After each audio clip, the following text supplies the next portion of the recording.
Curry, way downtown. Bang! Bang! Oh, what a shot from Curry! This is caught. Diggs! Sideline! Touchdown! Why don't sports feel the same anymore? The NBA feels soft. Football doesn't feel legendary. But it wasn't always like this. Do you guys remember the good old days? How much you loved sports when you were younger? We used to watch gods play quarterback. AB, Julio Jones, OBJ making insane catches. Prime LeBron and Kobe changed basketball, facing the Spurs dynasty, young rising OKC, and Golden State. Cam Newton and Russell Westbrook were always hitting new celebration dances after scoring like the whole world was watching. Because it was. Back then, you didn't just watch games, you lived them. You ran to ESPN and SportsCenter every day to hear people talk about those crazy moments after the games were over. You argued about it with friends at the barbershop, at school, or work throughout the rest of the week. Sports was a community. Now that feeling is gone, and you don't rush to turn games on. You don't get that same urge to sit down and watch a full game from start to finish like you used to. You don't even love the players the same way you did back in the day. Their play style has changed, their attitudes feel different. Among other things, officiating, gambling, and nonstop drama turn you off. And so you feel like the game has fallen out of its prime. Ratings are down across the board. Sports viewership has been dropping for years. The NBA especially has lost a huge amount of interest from the 2010s until now. And this started before illegal streaming and piracy. So what changed? Well, it wasn't just the players or the rules. But to answer that question, the real truth lies within how the games are covered by the professionals. The sad truth is, your loss of love might feel like something that you can't control, like the glory days are just naturally gone forever. But that's not 100% true. It's actually not true at all, because this change was intentional. It was designed by the people at the top of the business. They've changed how the game feels, how you watch, and they've changed how much you care. Today, I'm going to break down why sports fell out of their prime glory days. And even though it might feel hopeless right now, there is actually something we can do to change this. If you struggle finding ways to love and experience amazing sports the way you used to, stay tuned. Because there's actually a simple solution at the end of this video that if each of us do now could easily fix sports. The glory days could return to us anytime we want. But in order to understand how we can bring back the glory days of sports, we first need to take a step back in order to understand what went wrong. What changed in sports over the last 20 years to cause this gradual downfall experienced by the fans? And the answer to that question lies within the rise of debate shows on sports broadcasting networks. 20 years ago, we welcomed personalities like Skip Bayless and Stephen A. Smith to ESPN. And soon after, the drama and theatrics of sports TV would follow. What's to sign Lamar Odom? Who was on crack? Take me out. It's my turn. It is. You told me it was my turn. At first, things were great. People enjoyed watching sports, got their game breakdowns, and also got to see the wacky segments that Stephen A. and Skip would run. However, social media, as you all know, has changed the world. And today we live in a digital world dominated by attention. Views and attention equal money. And so when the most profitable metas began to dominate, certain types of content would become more common than others. The currency isn't being liked. The currency is attention. Over time, it has become clear that it doesn't matter whether you do a good or bad job of something online. What matters most is that people are watching. Naturally, the types of content that grew popular in this trend were things like engagement bait or rage bait. Engagement bait is a social media tactic where posts are designed to get lots of shares, comments, or tags. This is done to make the post look more popular and reach more people, often by tricking the platform's algorithm instead of giving real value. Creating engagement bait content means making posts that are meant to shock people or start drama. This type of content is manipulative because it tries to grab attention in an artificial way. Normally, content should go viral because it is good, but instead, some people post things that are intentionally bad. They do this to make viewers angry so that lots of people comment to criticize the post. All of those comments and reactions make the algorithm think the post is popular. Because the algorithm sees a lot of interaction, it pushes the post to more people, which leads to even more views. Apply this strategy into talk shows, and the result is you getting fed things like hot takes every single day. And as a result, ratings of these sports talk shows skyrocketed more and more. Over time, more broadcasting networks began to take a preference to this more profitable style of content. Debate and hot takes content over analyzation, reporting, or even true journalism, and today it shows. April 12, 2018. The last 2 weeks in the sports media world have been dominated by talk about a morning show. ESPN's Get Up launched 2 Mondays ago, and its disappointing viewership so far has resulted in plenty of takes about why the show is failing. But one thing remains unclear following the show's premiere. What the hell do sports fans actually want in the mornings? And the end result of hot take debates being prioritized over analysis in journalism is overall negativity amongst the audiences. When content is made by constantly sharing opinions that most people dislike, or by saying things meant to make the audience disagree, complain, or get angry, it creates a negative community as well as a miserable resulting culture. Some broadcasting companies focus on this style because it makes them more money. They use rage bait to get attention and keep people watching. These shows want their disagreeing viewers to keep hate watching them because it helps boost their ratings. Even though this hurts the fans and makes their experience worse, it still works for them. This has become their formula for success when they keep making this kind of content. Shaq is what? The 5th best center in the history of the NBA? Fifth. What? Shaq. What do you mean, what? Now, like I said earlier, guys like Skip Bayless have been doing stuff like this for decades. He's always been spouting ridiculous takes, and it's a well-known part of the entertainment. Most of you sports viewers have always known that he plays a character, saying things he doesn't actually believe to clearly entertain the audience. His personality is kind of just a long-running bit. However, just because you know that truth doesn't disprove the claim that it has influenced a negative trend in sports. He's not even in this next clip, and yet we all know exactly who Dan Le Batard is talking about. I hate what you two have done to sports television. Over time, TV shows have focused more and more on drama and arguments. This has slowly hurt the sports world and its culture. It has made fans enjoy watching sports way less, even though many fans don't realize how or why this is happening to them. To understand how these networks have made watching sports worse, we need to take another step back and look at the bigger picture. Because it's actually easy to see how broadcasting networks are hurting your sports experience. All you have to do is just look at what 1 month of NBA coverage looks like right now. This is what a 30-day period of national TV coverage for the sport of the NBA has looked like within this last year. It clearly shows how bad things have become because of the media. During the NBA All-Star break in February of 2025, Minnesota Timberwolves shooting guard Anthony Edwards was asked about how he feels about potentially being the next face of the NBA. On Media Day, reporters directly asked him if he thought he could be the next face of the NBA, and this is how he responded. I'm capable of being that guy, but I don't want to be that guy. Put it like that. I want to be the guy to just show up and hoop and just kill dudes and go home. Anthony Edwards later followed up by saying this: face of the NBA. Man, there's a lot of shit that comes with the face of the league. I just want to play ball, go to the crib, and play my game. I'm not really into all that other stuff, but they want me to get into it. Anthony Edwards could have answered the question in a much worse way, but instead he showed humility by turning down the idea of being the next face of the league. He even named another player and suggested that person instead. The situation might have passed quietly, but things changed when LeBron James commented on it. On February 27th, the media asked NBA legend LeBron James how he felt about Anthony Edwards not wanting to be the next face of the NBA. And this is what LeBron had to say. I don't know, why do you want to be the face of the league when all the people that, that cover our game and talk about our game on a day-to-day basis shit on everybody? That responsibility, it's just weird. It's weird energy.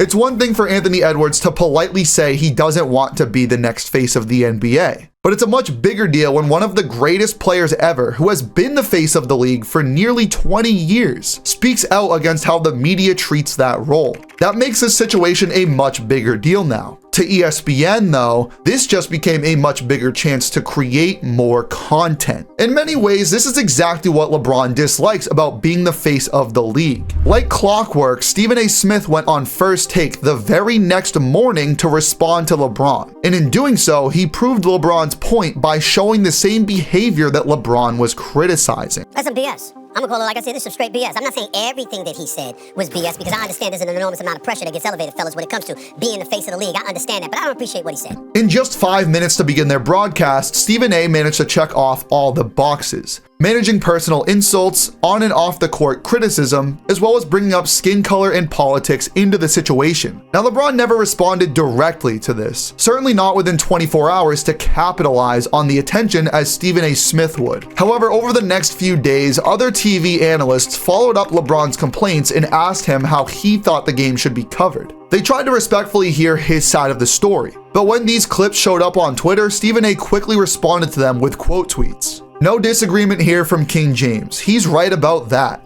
What's messed up is the other bullshit he's been spewing that folks who cover the game are shitting on the game, critiquing the game, pointing out who's doing and who's not doing is not shitting on the game, it's covering the damn game. Greatness is not only measured, it's compared to other greats. It's always been some can take it, some can't. For people who aren't familiar with this space, this is the usual PR response when a sports analyst is arguing with a player. The analyst calls the player soft and says it's their job to criticize athletes all the time. They claim they aren't the problem, the player's reactions are. It's basically gaslighting. And if they go too far, they hide behind the excuse that it's just part of the game. And basketball media does this in a more nasty way than any other sport. For some reason, basketball coverage allows an agenda that no other sport really pushes. Basketball is the only sport where players are often criticized for what they are not, instead of being praised for what they are. Even worse, they are usually compared to past legends instead of being judged by their own potential like players in other sports are. Modern day hoopers aren't criticized by the measuring sticks of who they can be or should be given their latent talent and abilities. They are criticized using the measuring sticks of other athletes in the past. This ignores how sports naturally change and develop, as well as improve over time. Most people can sensibly agree that athletes on average are produced at a better quality or level with each new generation.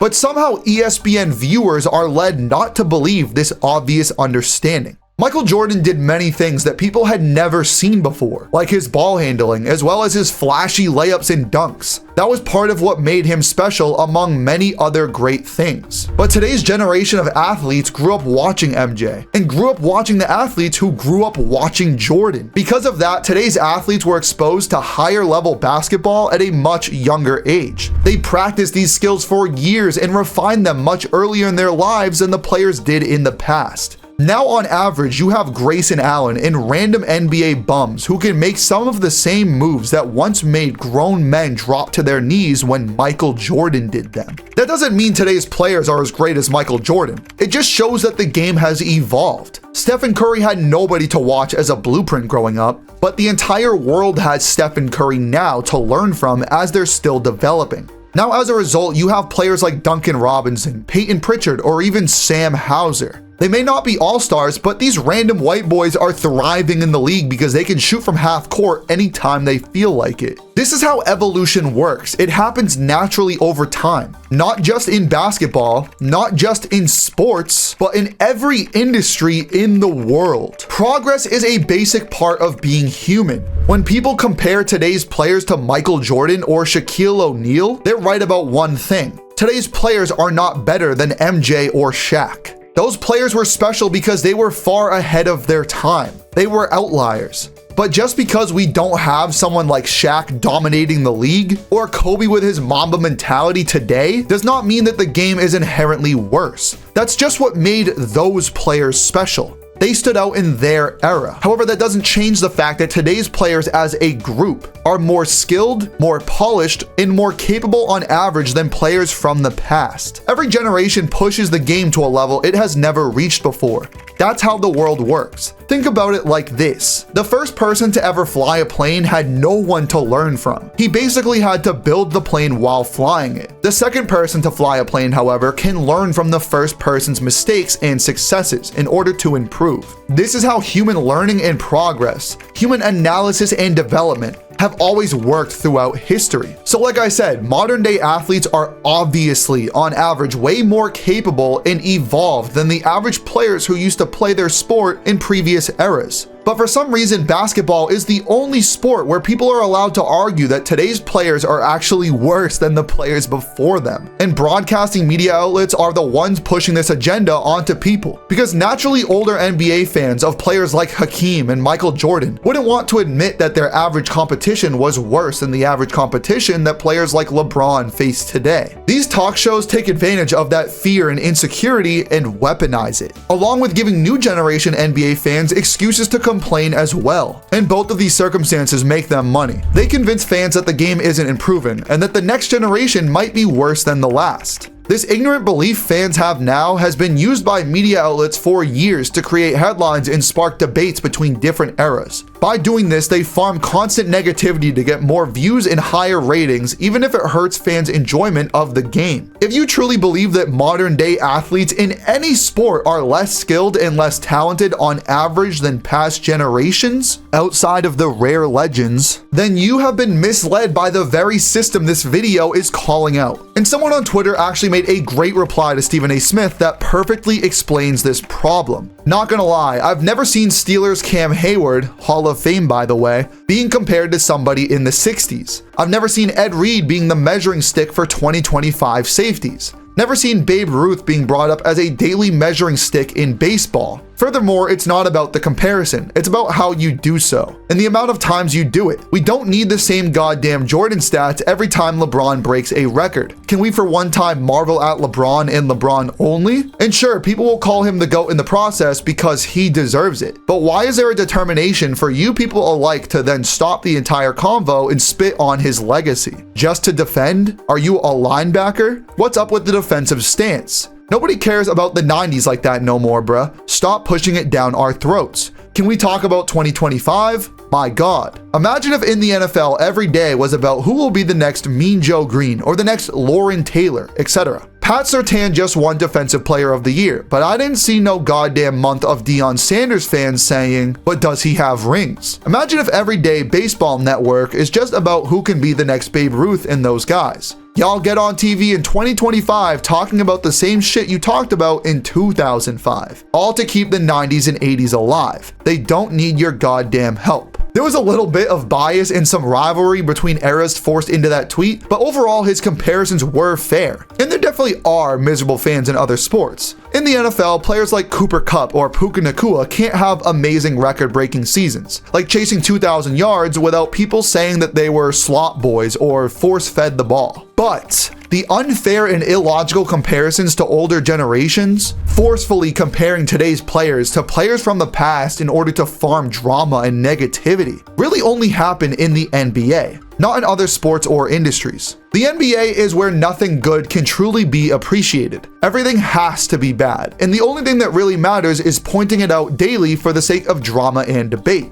And just 5 days later, we have people putting their complaints on Twitter on full display, as they reasonably want something more than just timeline rivalry and drama. Thank God ESPN continues to cancel programs with actual sports journalists so that I can watch Stephen A. and Kai Cenat do the LeBron versus MJ debate. The Cavs are on a 12-game win streak. The Pistons look like a formidable team for the first time in half a decade. SGA is having one of the greatest guard seasons ever. And Harden dropped 50 last night. But what I really want to talk about is who Kai Cenat thinks is the GOAT. The next day on March 6th, LeBron talked to Stephen A. Smith in person at a Lakers game. This happened because LeBron felt that Stephen A. had made things too personal when talking about him. LeBron was especially upset that Stephen A. spoke about his family and asked him to stop talking about his son Bronny. For context, Bronny is also an NBA player. He isn't just a family member with no connection to the league. And as you would depressingly expect, the very next day, Stephen A. Smith used that private conversation they had as content on ESPN. He turned a serious personal moment into something for attention and views. Nonetheless, the situation seemed to calm down after this. LeBron had already said what he needed to say face to face, clearly having nothing more to add. And Stephen A. could only push a one-sided argument online for publicity for so long. But even after the story slowed down, the media coverage around the league continued to struggle in disappointing ways. On March 11th, Shaq Today alone in NBA media said that the Detroit Pistons were 4 games under 500. They were 7 games above it. Congratulated Chauncey Billups on his head coaching job turning the Pistons around. JB Bickerstaff is the Pistons' actual head coach. Hated on Zion's performance. 20, 10, and 12 in a win. This is one of those moments where as a viewer, you genuinely have to stop and ask yourself, what am I really getting from watching this as a sports fan? How does Shaquille O'Neal showing up unprepared with nothing positive to say about what's happening in the league do anything for me as a fan? Their job is supposed to be making the sport exciting, to connect with fans, all while making money by building passion for the game itself. Ratings being down has nothing to do with the product on the court. What do you expect when this is how the game is represented and sold? Just disgusting, man. On March 11th, Stephen A. Smith decided to spin back on LeBron yet again, continuing to farm whatever juice can be squeezed further out of their past drama by making more content about it. He did an interview on the Gilbert Arenas show to try to spice up the drama more, calling LeBron's behavior weak and bullshit. Once again, somebody clever in the replies pointed out the reality, saying that, quote unquote, he's one of the people in the media that instead of talking about the news, they want to be the news themselves. Whether or not the sport fails to them doesn't matter because their own ratings are what matters most. This sentiment is not only shared by the fans of the game, but the players too. And not just LeBron. Other athletes are tired of the way ESPN covers their sport. Damn, Tank, you gotta be a real sellout. Interesting choice of words. And above all, a square to be on ESPN. Be on ESPN nowadays. Couple of things, my brother. You can take that screen or that tweet off, please. Couple of things, my brother. If you check the news, First Take, record ratings, #1 show. Come April, we'll be #1 for 14 consecutive years. That's #1.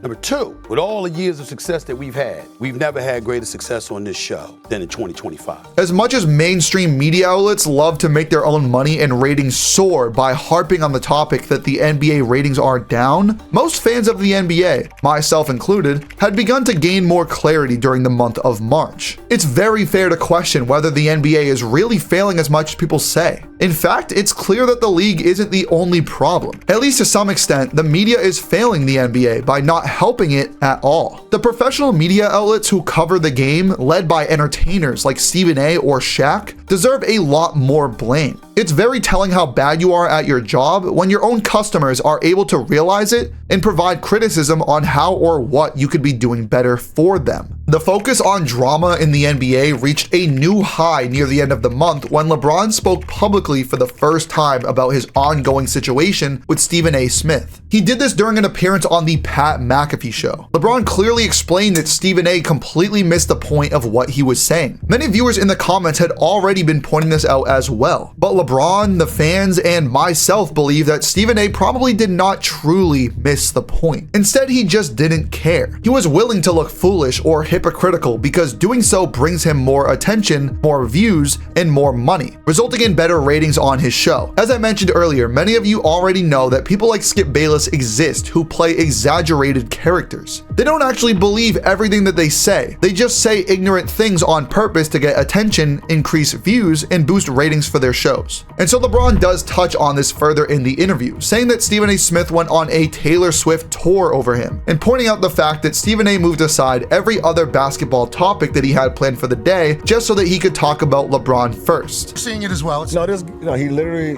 it started off with, I didn't want to address it. Yeah, sure. I didn't want to address it. I wasn't going to address it. But since the video came out, I feel the need to address it.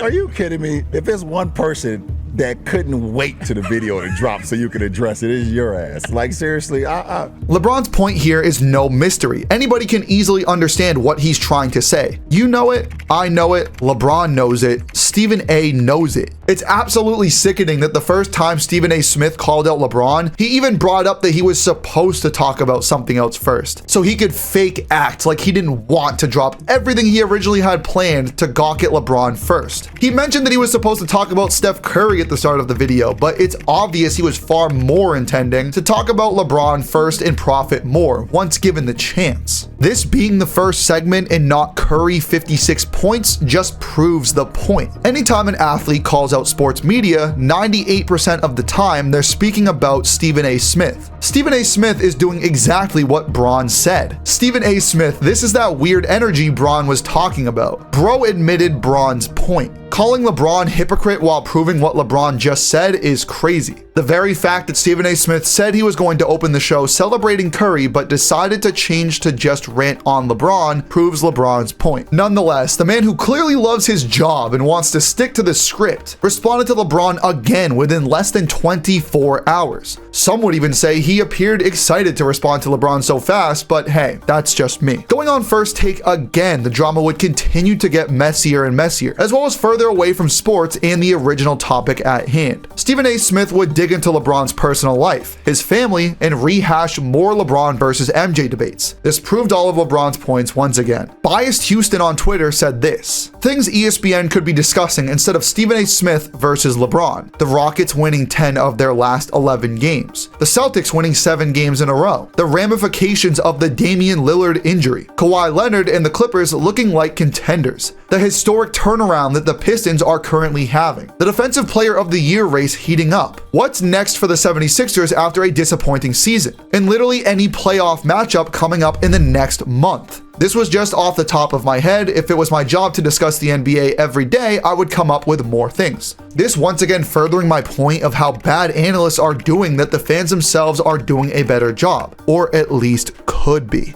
Check out this TikTok clip of a kid who I can only assume is no older than 12 years old, giving more intelligent breakdown than ESPN. That they can make the big plays with CJ Stroud. The offensive line is completely decimated. They tried to switch things up with a new offensive coordinator and new offensive line coach, but it's only worked against the 0-4 Tennessee Titans. So this is not a great team on the other side. Again, can the loss of Lamar Jackson be too much? I'm not sure, but the Ravens are number one going to need to force takeaways out of CJ Stroud to put their offense without Lamar Jackson in a position to go out and score points. And then I think I mentioned this on my show, but give Derrick Henry the football. The Ravens are second to last in the NFL in plays per game. They've lost the time of possession in 4 straight games. And the best way to have your defense not allow a lot of points is to keep your injury-riddled, disastrous defense off of the field. Now, it's no mystery by now that people have no respect for the integrity and quality of coverage by ESPN. But it's to the point where people are even lamenting over the fact that adult film stars can give better analysis on sports than what the current industry headed by ESPN is doing for us. Some of us just genuinely want to enjoy the game and feel like we could be doing a much better job of selling that product to the fans ourselves. It's not like we're asking for much, we just want people to feed our interests. Recently, ESPN did an on-court breakdown with an NBA player, and I found multiple fans in the replies who were expressing just how grateful they were that other streaming networks like Prime and Peacock exist. They credit these alternate networks for giving ESPN enough competition and making them want to lock in on content just a little from doing their usual hot takes and nonsense. At the end of the day, these fans are just hungry for someone to properly sell them basketball. We all want someone to sell us the excitement of the game, to celebrate the game, not tell us every single day how bad it is or point out every possible problem. And some of us don't know it, but the truth is that we all need that positivity in order to enjoy sports. Having that excitement and hype taken away from us is a huge part of why we have such miserable, dreary outlooks nowadays with sports, and why we can't begin to imagine the glory days ever coming back. All of this commotion led to the actual commissioner of the NBA, Adam Silver, having to step in, and he said this in response to the back and forth between Stephen A. Smith and LeBron James. Sometimes it seems that in other sports that I'm a fan of, and when I watch the coverage, particularly around the games, it seems to be more celebratory. Now, this statement obviously came through a gigantic PR filter, as Adam Silver is a multi-millionaire who runs the NBA. Even so, in a very polite way, it's clear that he agrees with me and many other NBA fans. In most other sports, the media works much harder to promote the game. They want more people to watch because that's their job. But when it comes to the NBA, that goal doesn't seem to be the top priority. The media typically does a garbage job covering the game, and it's often worse for the game themselves. In the NFL, they bust their ass to hype up what's going on. They break down the plays, follow stories, and analyze what's happening on the field. In the NBA, the media outlets farm negativity for their TV channel's own ratings, while the actual NBA league ratings suffer as a result of not only this lackluster but detrimental coverage. Hell, after the last few years, there's even some honest commentators themselves on ESPN who have openly said they are tired of covering drama-based headlines over actual sports. What are we What are we doing here leading off the signature show of the NBA, talking about a player who hasn't played for a month,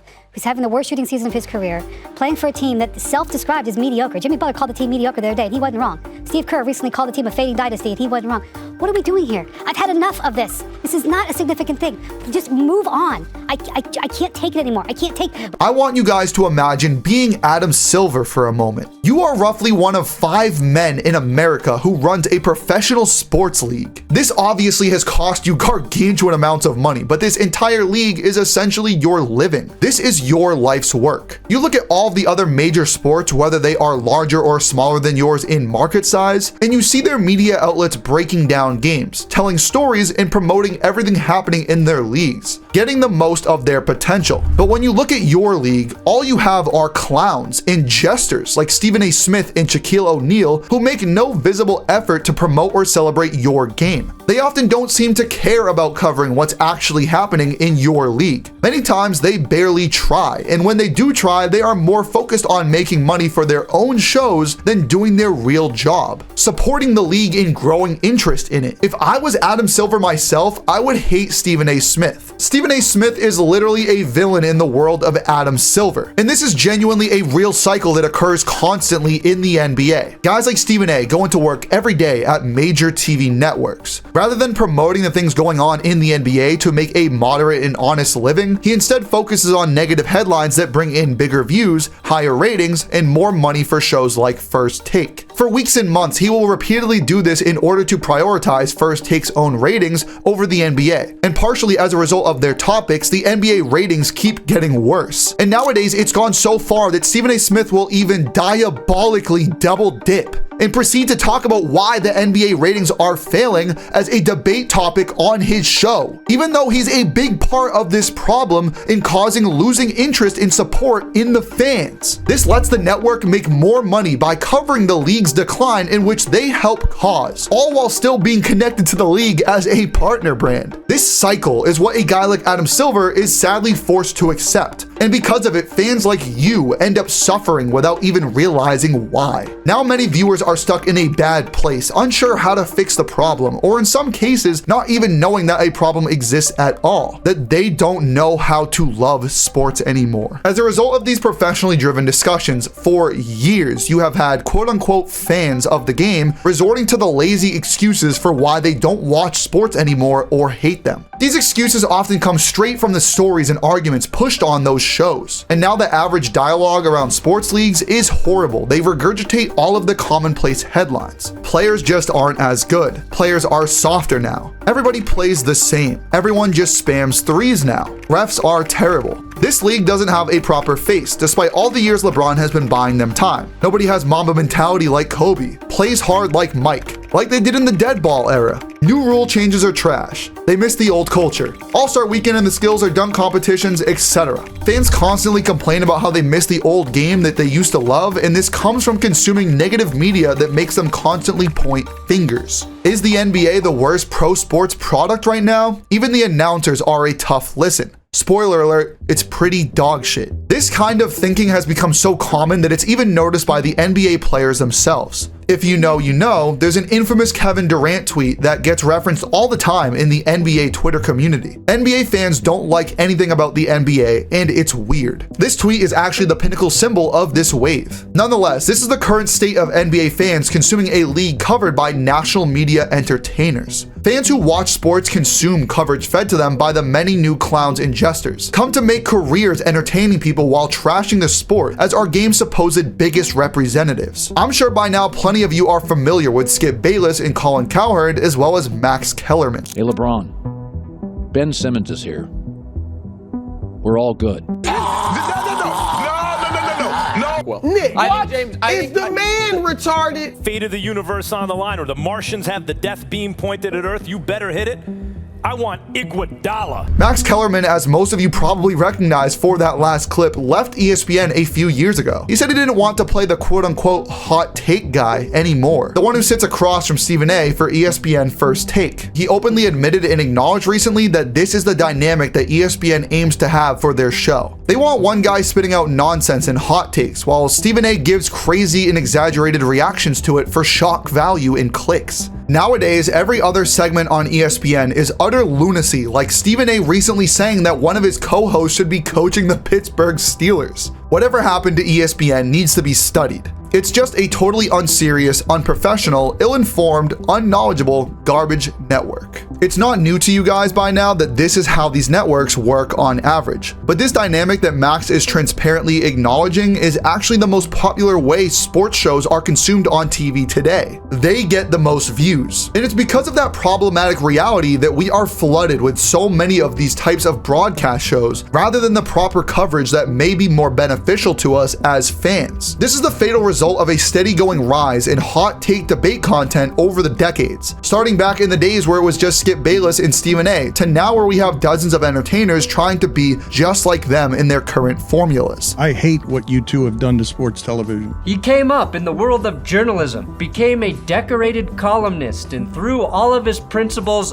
out the window. He is at least partially the reason sports media looks the way it does today. Truly special how awful the coverage of this league is. I struggle to watch anything ESPN show related. The rest are just farming for clips non-stop with constant hot takes, hate, etc. So yes, NBA ratings are down because by now, plenty of you fans don't care enough about watching the league. Many of you don't love the NBA or even other sports the way you used to. It's not advertised to you by the media analysts in a good way anymore. And you've been pumped full of lazy narratives and excuses not to watch games, as well as reasons to hate the games. Fans often feel only negative things about the NBA and are naturally less likely to tap in nowadays. It's almost publicly unacceptable to have the opinion that you like the NBA, that the game of basketball can be loved as it used to be worthy of. These views are forced onto you guys without giving you a chance to potentially make your own decisions or uninfluenced opinions yourselves. There's a tweet by Legend of Winning that came out during the making of this video, which I think perfectly sums up the resulting modern day problem with sports fans today.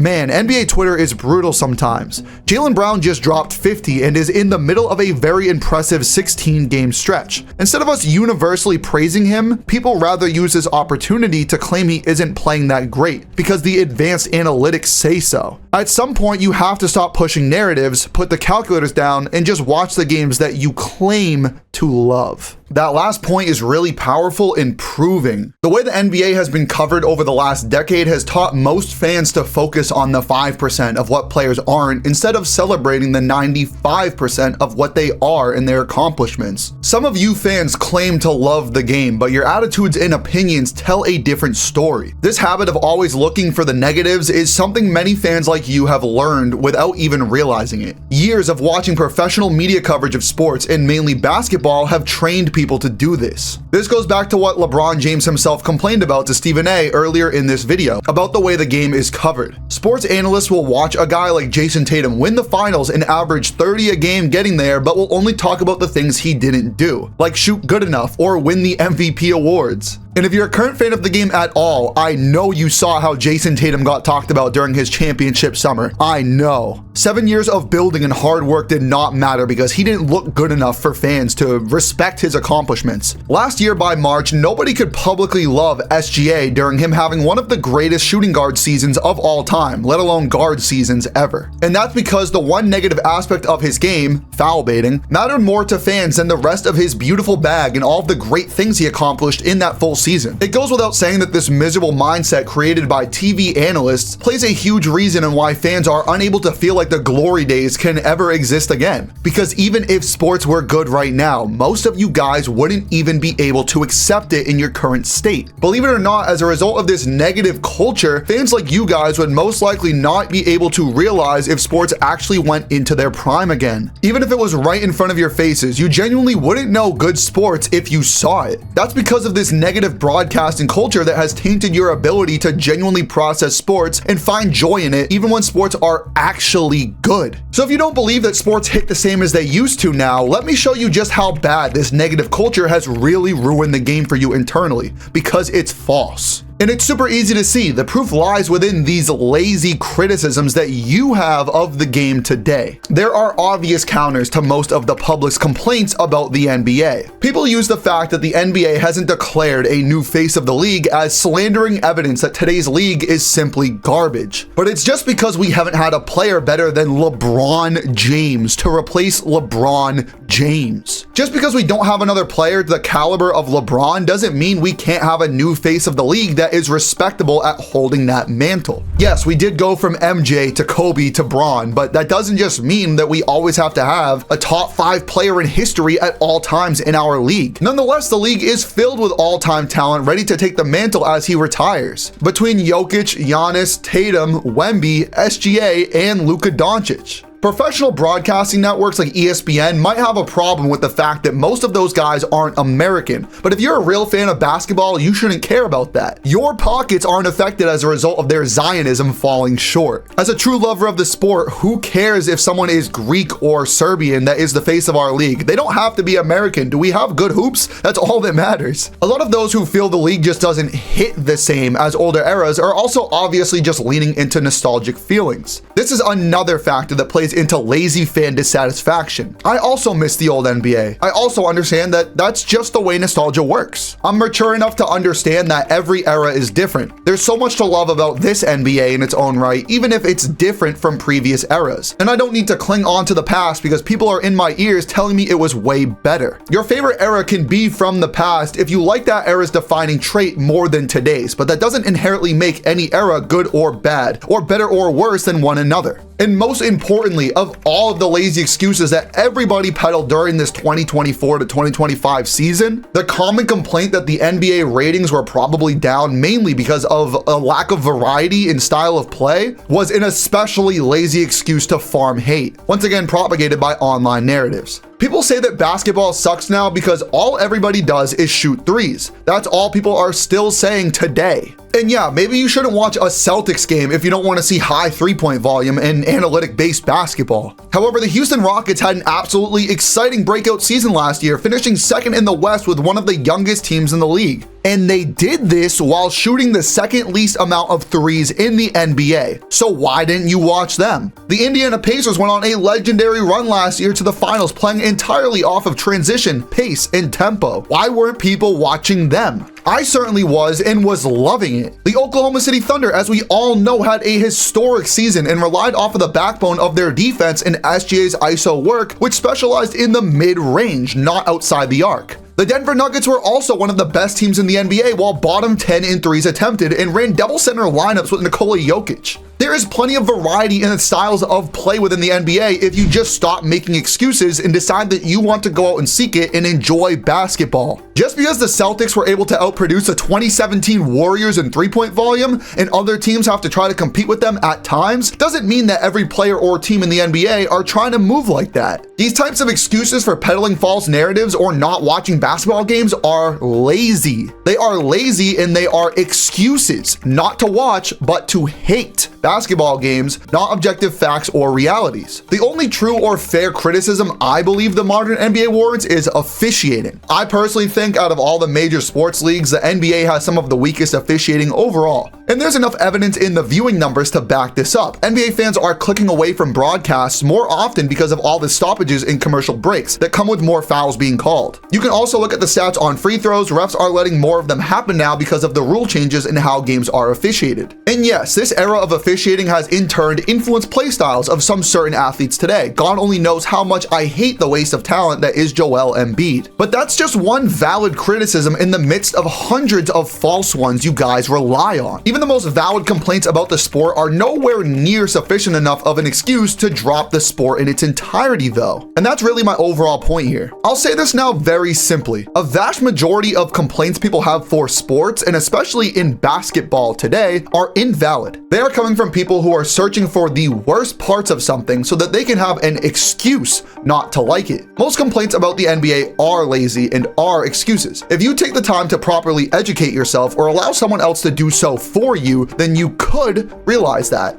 and then you could enjoy sports yourself, which you claim you want to do. Now today, as a result of national media coverage, we have a world full of sports fans who don't like sports. Not as much as they used to, at least by claim. People who watch sports just to have their negative opinions and views vindicated, or who don't watch games but will spend all day criticizing them just to try to prove a point. And this trend poses a natural question. Should fans fall in love with this game? This game? As well as how do you answer that question yourself? Fans resent this game because professional media doesn't focus on positively advertising it to them. In today's leagues, your favorite team could literally have a breakout season like the Detroit Pistons, and Shaquille O'Neal might not even make the effort to remember their names or have any info to talk about them as if they're worthless garbage. And well, even still, you could love sports the way you used to. There definitely are plenty of things to love in the NBA, and more things to love in the amazing sport of the NFL right now. There may actually be a whole new world to love in sports that you just can't see right now due to some very simple problems that you need to fix. Professional sports media outlets have negatively affected the sports culture, turning you against the game. And not only are your negative outlooks false, but I can prove that sports are actually amazing right now. Not just basketball, but football too,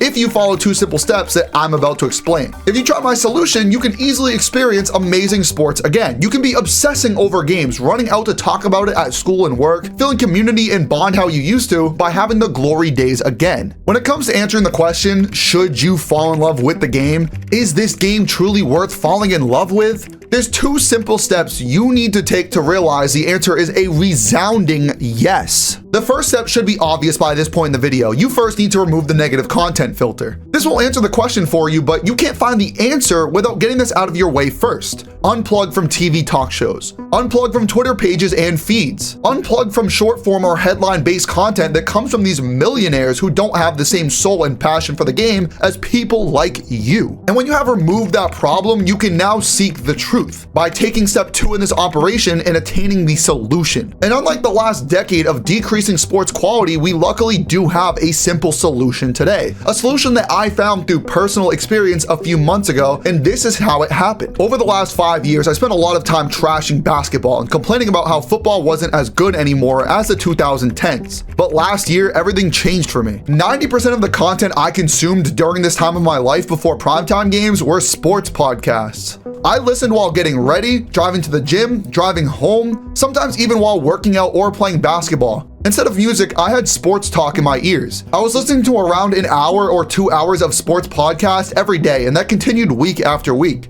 At first, I just enjoyed this content because it felt like listening to friends my age talk about sports at a high level, but something unexpected happened. Because I was listening to sports content all day, I became way more invested in the NBA games at night in primetime football than I ever had before. As this cycle continued, my love for basketball and football grew more and more beyond the stagnating level it had been at for years, even compounding into new passions within the game that I never knew were possible. I was already a football superfan. I liked basketball too, but mostly just specific players. I was one of the people complaining about the NBA, talking about ratings and saying the league had problems. This finally changed for me though, not just because I stopped listening to traditional sports TV. I made that change years ago to unplug from things like First Take. It's that, and also that recently I started listening to content creators my age on the internet. People who actually love the game and care about what they do. People working for cheap or even free because they love to talk about what they do for a living and talk about ball, as they try to professionally pursue success by appreciating sports. I usually think the NBA couldn't actually be good because that's what everybody says. The ratings are down because the sport is bad now for all those reasons that the people regurgitate, etc., etc. I was one of those people, but hearing the sport be advertised to me by 24-year-old kids my age who are just sickos like me and aren't being affected by ESPN ratings restrictions made me love sports way more. It made sports more fun for me. It made me realize that I could simply just tune into basketball every day and enjoy it without thinking about the fact that everyone else is in my ear telling me it's bad. Because at the end of the day, that's the big difference here.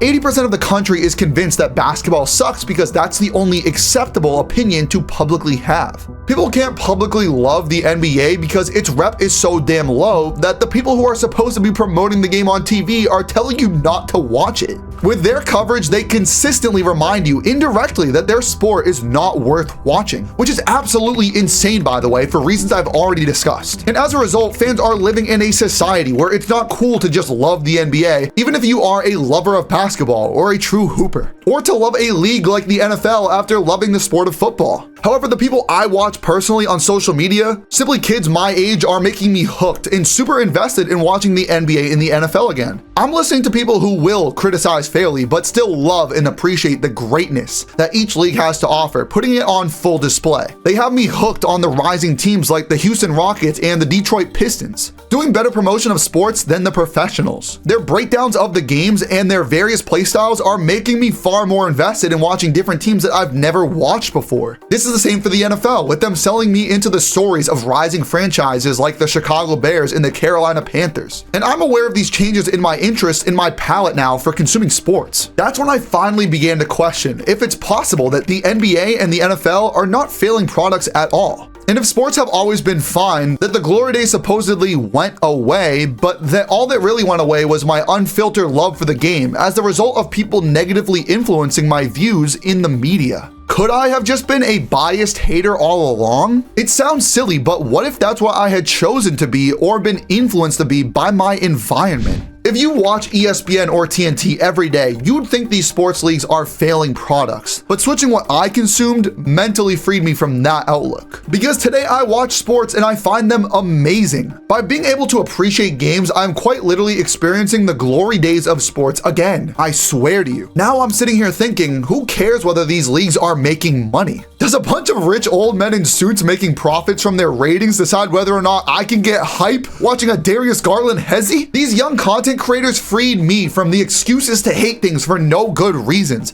allowed me to enjoy sports the way I have always wanted to, but thought that I couldn't anymore as I got older. This has really made me wonder if a lot of the criticism that other people have about sports could also be wrong too. And maybe it's possible for that to be the result of them being stuck in that same negative media echo chamber that I was in. And so now I would like to address that same question with you guys once and for all. Did the glory days really leave sports, or did sports just get worse for you because of the way you've been taught to watch them? A lot of you fans are right. Watching sports now feels different from watching them when we were younger. But that's because when you're young, you're more innocent, you're more naive. You have pure love for the game, clear memories, and simple perspectives to enjoy. You haven't heard the same negative stories over and over again. As an adult, all of the bad experiences start to pile up or get repeated. Things like money, ratings, drama, and commercialization being influenced onto you. That's why my first piece of advice was to unplug from guys like Stephen A, Skip Bayless, or Shaq if you're feeling mostly negative about sports today. But just because they make things worse doesn't mean you can't fight against it. You can turn it around and make watching sports fun again for yourself. Speaking for myself as an adult sports fan, here's my outlook now. The truth is, sports are honestly as good as you make them. It might be hard to believe, but the glory days of sports aren't hopelessly just gone forever. You could have them right now. It's just genuinely all about your mindset and your perspective. And no, this isn't me telling you to just be delusional and blindly cope that sports are great and then they just will be. I'm not telling you to manifest your own delusions until you trick yourself into thinking that this is true. But if you aren't even perceptive to the possibility that sports could be good, then they truly never will be for you ever again. Some of your complaints about sports may be fair and justified. There are decades and eras that may be better than others, sure. But what I'm telling you is that there's absolutely not so big of an excuse that you just can't find a way to like and enjoy sports anymore in other eras like this one, for example. I want to say this as clearly as I can right now, once and for all. You can have a preferred or favorite era in sports, but there is truly zero excuse not to be able to enjoy or love sports in every single season, let alone decade, era, or time of your life.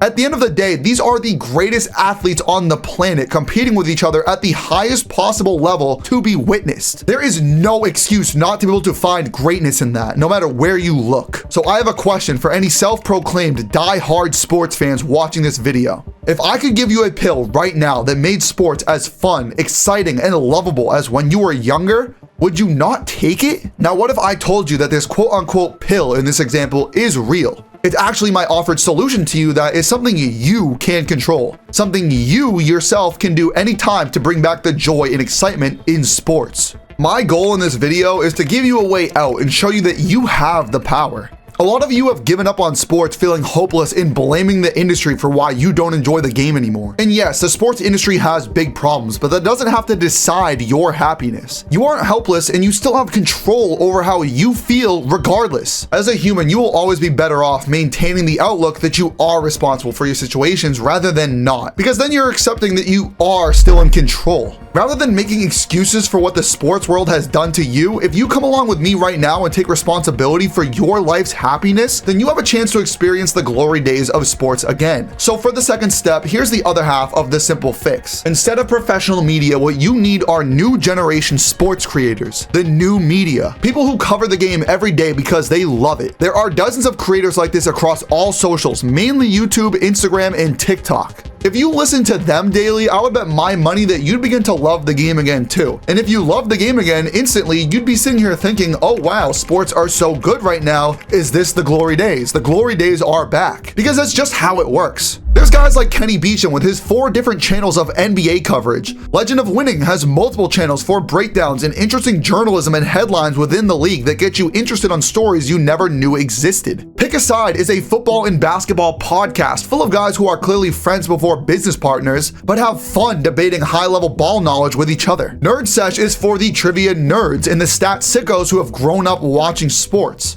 Stay Hot Podcast is for the NFL superfans who crave analytical breakdown in numbers. All different styles, all different vibes from each of these creators and groups. There's such a huge pool of content creators like this out there. Kenny is obviously one of the greatest examples of this new wave of them. His brand itself is quite literally called Enjoy Basketball because he knows how this industry is. And he's made his own brand on a polarizing path, positively covering a game that receives nothing but negativity. And these are just the creators who I found personally through my TikTok feed and moved over to YouTube with to watch more of. There's dozens and dozens more of guys out there like this who are posting 7 to 10 hours of content every single week in high quality that keep you in the loop of the NFL and NBA.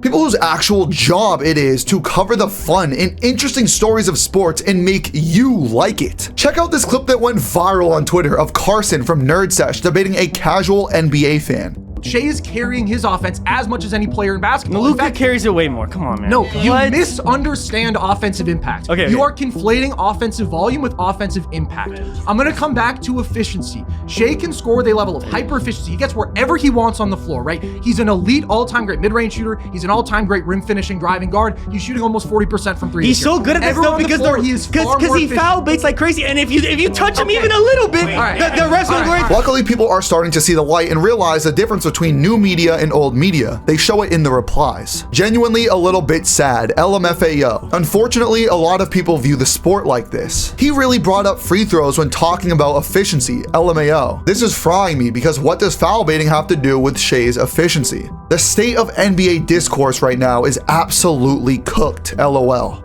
You guys think this is crazy, but when you realize this is how 95% of people consume the sport now, you just ignore it. I advertise this video to all of you guys who are dissatisfied with the game because most of you are like that kid in the video. Most of you guys are the 95%. And I was once part of it as well, but I was misled and I want to show you guys the light. Have you ever heard the quote, "The world looks beautiful, not because it changed, but because I did"? That's basically my entire point here today that I'm sharing through experience. The glory days aren't gone. Every week, every month, every year can be the glory days. The prime of your life is determined by the happiness you experience, and you aren't out of control in making that happen. Happiness isn't something that other people decide for you. It's something that you have control of. I figured this out myself when it comes to viewing sports and have been much happier as a result of watching those creators who I mentioned. However, the solution that I offer to you guys isn't just to follow all of the same creators who I like and find interest in. My solution that I offer to you is to follow the creators who you consistently see in your short feeds the way I did with mine.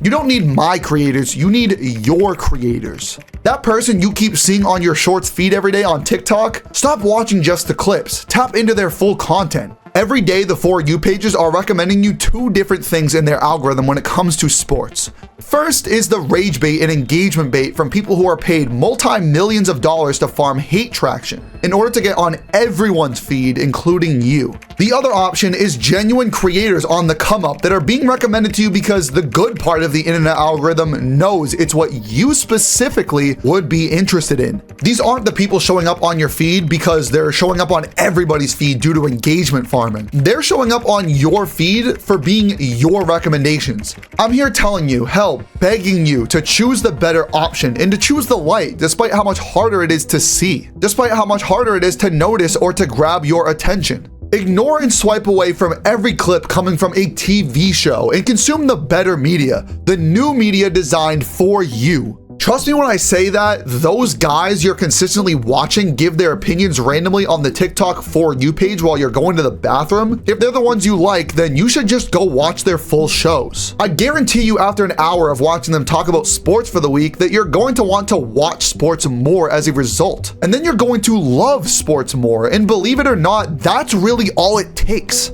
It's not the only factor or variable that matters, but it's powerful enough of a solution to work. TV used to do this for us, but they don't anymore. It is up to us now to supply or find that for ourselves, and I'm telling you that there are people in your age, demographic, or whatever you want that will make you love sports the way you used to when you were a kid. You just have to let them. Let them show you the glory days can be had right now. As someone who's loved sports his entire life, I know what it feels like to think that the game left you. I've rooted for bad teams, good teams, watched players rise and fall, and lived through every era of sports media online in the digital world. I've fallen in and out of love with different leagues across different times of my life, as well as eras of the game. This past year has been some of the best sports experiences of my life, and it's not because the game changed, but because I did. We used to have great promotion for sports, but today we just don't anymore, at least not at the professional level. Thankfully though, that's not the whole story because we have other alternatives today in the new media. Sports can be as good as you make them. And that's not a matter of blame, but of opportunity that I'm here granting you the chance to accept responsibility for. Regardless of professional media outlets' failings, you still have the power to fall back in love with the game. This new generation of creators, the new media, are here to help you as long as you give them the chance. As a sports lover through and through, I sincerely hope you take my advice in that. You will be happier for it.